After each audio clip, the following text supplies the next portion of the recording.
پشت سر صحبت نکنید. هر کسی چیزی میخواد بگه الان بگه. جامعه‌ای که پشت سر هم صحبت میکنن این جامعه منافقیه.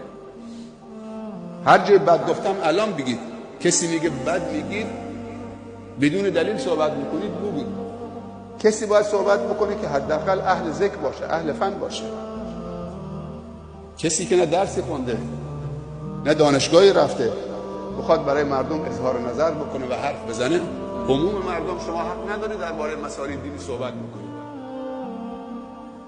کسی باید صحبت بکنه که چه عالم دین هست. همه که شده مفتی، هر کسی شده چه طرف بازاری شده مفتی فتوا داره میده، طرف سیاده داره فتوا میده، طرف یه تزمین دستش گرفته داره فتوا میده، خصوصا اگه بهش بگن شیخ. یعنی الله خود به همه کس میگن شیخ، یه دفعه باور میکنه